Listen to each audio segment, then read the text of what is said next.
Okay, so we're gonna talk about saturation versus unsaturation. It is important because in bio they cover it, and chemistry, organic chemistry, and so on. So first we're gonna talk about saturation, right? So saturation is what's the definition of saturation? It is basically when all carbons have the maximum number of H atoms attached. So when all carbons have the maximum number of H, which is hydrogen, atoms attached. For example, when you have this versus this, let's put a double bond, right? So which one has the maximum number of H atoms attached, which is hydrogen? This, right? So this is saturated, right? Because it has more hydrogen attached. When you add the double bond, you remove H2, right? H2, right?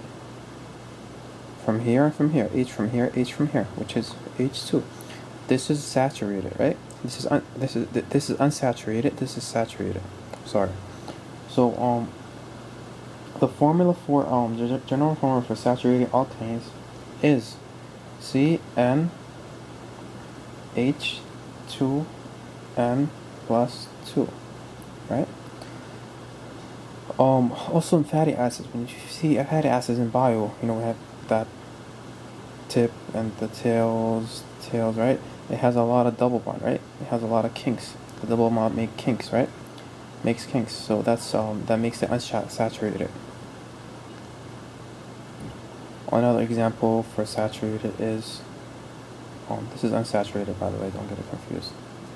Which is this. Let's say this is saturated, right? Okay, so let's move on to we're gonna do examples right now. But let's move on to unsaturated, right?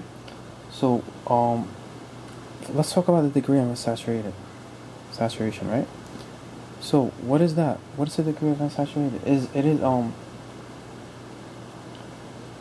It is introduced each time an H2 molecule is removed. Like for example here, we removed H2 because we added double bond, right? When you add the double bond, you remove H2. So the definition is basically the degree of unsaturation is introduced each time the H2 is removed. So 1 degree of saturated equal to 1 pi bond or ring, right? So unsaturated, be careful, it's not always a double bond. Unsaturation is also a ring, right? So when you have a ring, like for example, or if you have this, let's see, that's that we have a double bond here, and we have this, and so on. So this is a pi, like I'm trying to draw a pi bond, right? Trying to draw a pi bond. So basically, a pi bond. 1 degree of saturation is 1 pi bond or a ring, right? Let's go in depth. Let's talk about the degree of saturation, and let's do some examples and so on.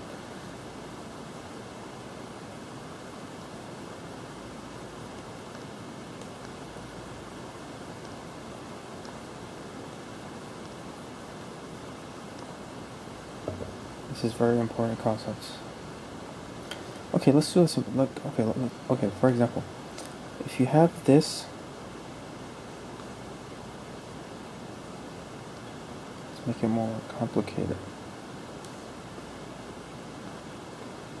If you have this,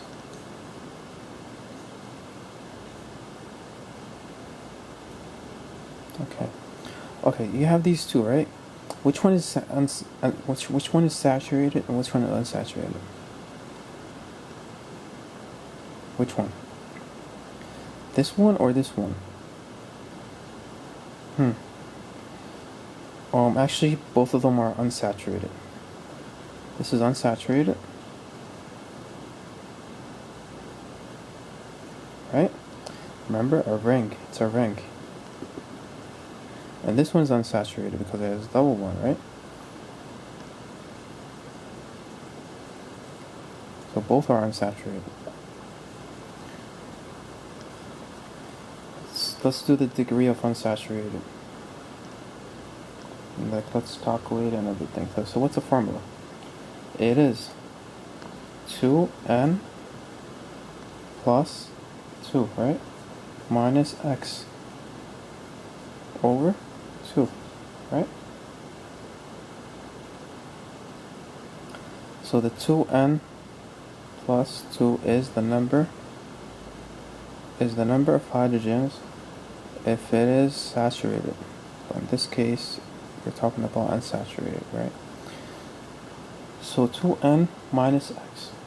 Oh, okay, so what's n? What's n? It is the number of carbons. Remember, carbon atoms in a molecular formula, right? And what's x? X is the number of hydrogen atoms in a molecular formula, right?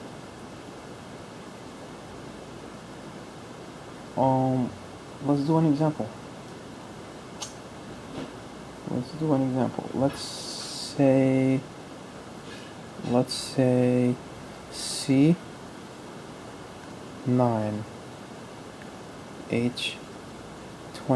right? So C9H20. So what's the degree of unsaturation for that? C9H20. Okay, let's plug in. So we said 2 times N. What is N in this case? Carbon, right? Carbon is 9. 2 times 9, right? Plus 2, right? Minus X. What is X? Number of hydrogen atoms, right? Minus X. What is the number of hydrogen atoms? 20, right? Over 2. 2 times 9 is 18, plus 2 is 20. 20 minus 20 is... So then, okay, 20 minus 20 and over 2, okay, the answer is 0. That was an easy one. The answer is 0. Let's do another one. Let's say C7H8 equal. Let's plug in again. 2 times N is carbon. 2 times 7 plus 2 minus X, which is, X is a hydrogen, right? Which is 8.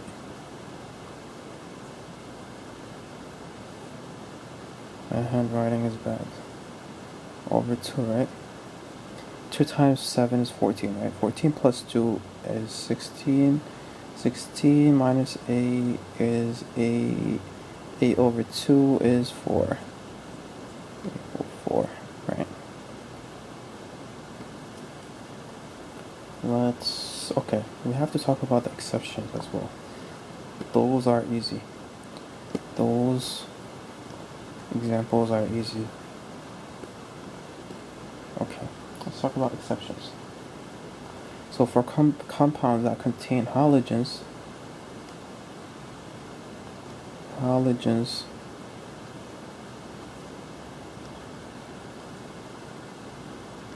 compounds that contain halogen atoms, you treat it as if they were hydrogens, right? You treat it as hydrogens. So you treat it as hydrogens for halogens, right? Remember, H, halogens. And for oxygen is an easy one too. What do you do for oxygen? Nothing. Nothing, basically. So nothing. Right? You ignore it. Nothing. You don't do anything. For nitrogen. What do you do for nitrogen? For nitrogen atoms. What do? You subtract the number of nitrogen atoms from X, right? You subtract the number of nitrogen atoms from X, right? Well, what is X? The number of hydrogens, right? So you subtract the number of nitrogen from X, right? Cool. Let's do examples. I know everyone likes examples. I do.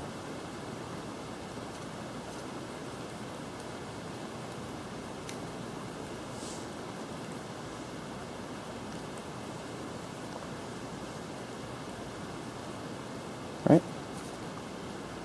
So, rate of unsaturation. Perfect. So, let's start with, what are you gonna do? Let's start with this. C9H9,